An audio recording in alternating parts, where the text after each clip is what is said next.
Richard, and I work in the coffee roastery. So we get green beans, roast them, and come out with nice cooked coffee beans. Yeah, I do deal with the deliveries and the roasting and the packaging of the production. I've always liked coffee. I think it's a very, delicious drink, of course. And then on top of it, I think there's a lot of development to be had in the flavours and tastes of coffee. I think the local coffee industry there's some very, very good coffee in Nottingham. I'm surprised that there's also so few very high standard specialty coffee shops, however. And there's such a prevalence for Costa coffees and Neros as such, and they're so busy, it's quite amazing.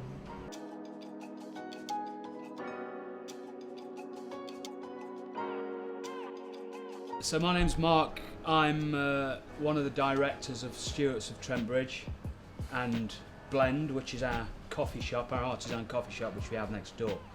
So I'm mainly responsible for the sales of commercial coffee to customers like restaurants, bars, cafes, etc.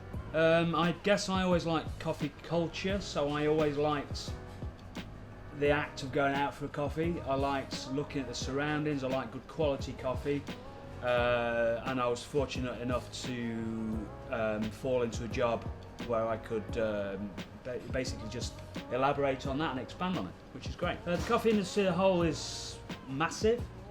There's more growth in it. I mean, apparently there's 95 million cups of coffee consumed per day. It's a huge product, and it's a product which is becoming now a little bit like wine back in the 1980s. People started to really get into wine and think about where the wine came from, the provenance of it, the quality of it, maybe spending a little bit more money on it. I think that's the way that coffee's going at the moment. I think that started about 5 or 6 years ago and it's continuing. Problems in the coffee industry is, I would say, there's a bit of a price war, and for some people price is the absolute deciding point on whether they're going to go for coffee A or coffee B.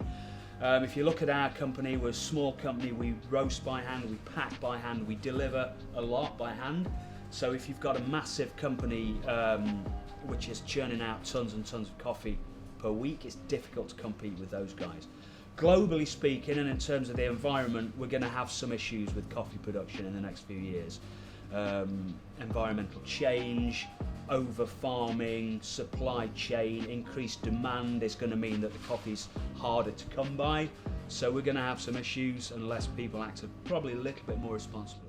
I think I'd like to see less plastic used in the coffee industry. I think there's too much plastic used. I think also I would like to see some of the parts of the coffee, such as the chaff and the wastage of the ground coffee, more readily picked up by various individuals who wish to use them on their allotments. I wish people would actually, they say they would like to use them, but they occasionally don't come and actually fulfill that requirement. And I'd like to see that change. The massive chains, they have a complete different mentality on how they get their beans into the cup, for example. They're more, we're more focused on different flavours and evolving flavours rather than having a large, cheap product that is able to be reproduced in 50 locations. Independent coffee companies have their own identity. So if you start, what we did next door, we had a big white empty box. What are we going to do in it? I don't know. It took a lot of thought. We had to think about the customer experience, the customer journey. We had to think about how comfortable people would feel. Chains have a great market presence, and I think they have their own selling point. People go to chains because they know what to expect. You could go to a Costa in London, Tokyo, San Francisco. It's going to look pretty much the same. I think the thing about artisan coffee shops is you can put your own stamp on them, your own footprint, and if people feel comfortable there, then they're going to come and enjoy it. I think it's nice to have an establishment where you can say, I buy my coffee locally. Now, a lot of people put a big sign up the wall and say, we buy local produce, local meat, local vegetables, etc.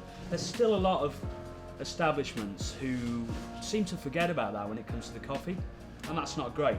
I think in Nottingham we're lucky to have quite a few good quality coffee roasters, so really why not support guys in your area who are just trying to make an honest buck and increase the quality of the product that you're having. In the future, the coffee industry, the independents will continue to excel, and those that enjoy their coffee will continue to hunt out the independents to experiment and try various new coffees. And I think the coffee industry will become a bit more technologically advanced again, and this will improve people's experiences in coffee.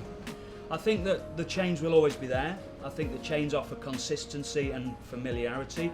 I think a lot of small artisan coffee shops maybe will go down the route of having 2, 3, 4, 5 different outlets, and they'll become what's called a micro chain, if you like. As long as the quality's there, I don't really have any issues with that at all. I think that people will strive to treat coffee as with the respect it deserves. If you look at the way that coffee is grown and harvested and sent over, there's an awful lot of work behind coffee. There's a lot of hours, labour gone into the cup of coffee that you get. So hey, why not get a nice one, enjoy it as best you can.